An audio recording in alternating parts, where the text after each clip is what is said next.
What do you think is the one category that ranks dead last and has ranked dead last for the 29 years that Melinda Brody has been in business? What category in the sales presentation would you guess ranks dead last? Is it qualifying, overcoming objections, meet, greet? What did you say? Closing. Closing. Imagine that. So some of the things that we're going to be talking about today are how to earn the right to ask for the close. Meet, greet, and qualify. I can tell usually within the first 3 to 5 minutes of watching a video shop whether it's going to be a good score or it's going to tank. Because it's all about how it starts off.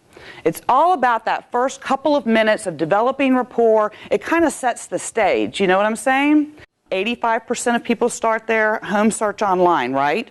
So what I have found is they use that to disqualify. If they look at 12 builders' home sites and they narrow it down that they're going to come into 6, they saw something on that website that got them to get in a car and drive to your community. It could have been a particular model, it could have been an amenity center, it could have been the location of the community, but there's something that they saw that motivated them enough to go to your community. So that's why it's always important, how did you hear about us? I would encourage you to start thinking about, tell me about your current situation, because that's a little more open-ended.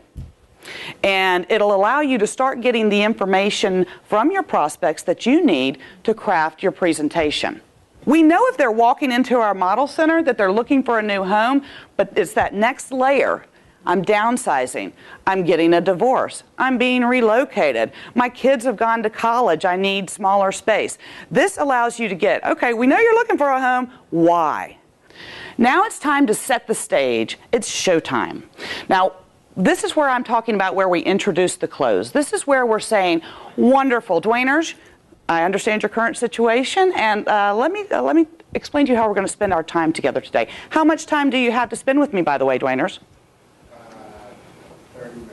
30 minutes? All right, you know what that tells me? I got to go into Cliff Note mode. If he only has 30 minutes, I don't want to get stuck at minute number 29 and I haven't even done a builder story. That kind of gives me an idea of how much time he has to spend with me. And then I, as the new home sales professional, will tell Dwainers, wonderful, 30 minutes.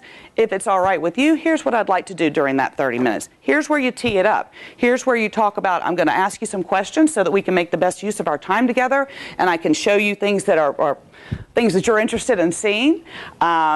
Then we're going to take a look at the home sites. We're going to take a look at the model center. I'm going to talk a little bit about our builder. Then when we conclude, we'll come back in here. I'm going to explain to you the process for purchasing a home.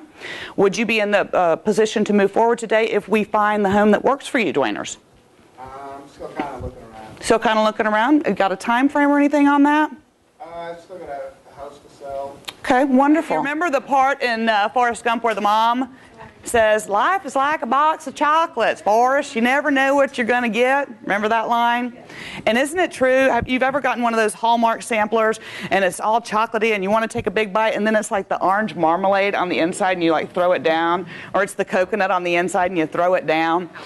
Well, your prospects are like boxes of chocolate. You never know what you're going to get until they come into your sales office. And the way for you to find out is through questioning and listening. Questioning and listening. No two sales presentations are the same.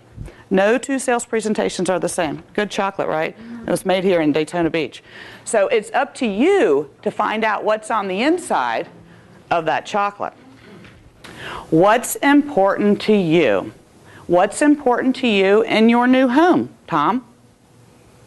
Kitchen. Kitchen? Tell me more about that. Why is that important to you? Well, I like to entertain. You like to entertain? Great. Kitchen. Guess what? I'm going to show him homes that have nice, big, beautiful kitchens. I'm going to talk kitchens. When I'm in the kitchen, I'm going to say, Tom, is this large enough for you to entertain in here? I'm finding out what his hot buttons are. Once you find out what's important to them, that's where you get that information to now say, all right, Tom, I'm going to show you the Westminster model. I think you're really going to like that kitchen. Large, open, excellent for entertaining. Okay? Then you take that information and you start, it's like crafting, building your presentation. Each one of these little nuggets is allowing you to build your presentation specific to your prospect. So it's a 3-step process. Find out what's important to them, craft your presentation based on that information, and then trial close. And I know you all probably know this, but when we're talking about closing doesn't happen at the end, it happens throughout your entire presentation. All these little trial closes are like the little Hansel and Gretel breadcrumbs. You're dropping these breadcrumbs, getting them closer and closer to the sale, because you're reiterating to them, this is what you want, and we found it for you.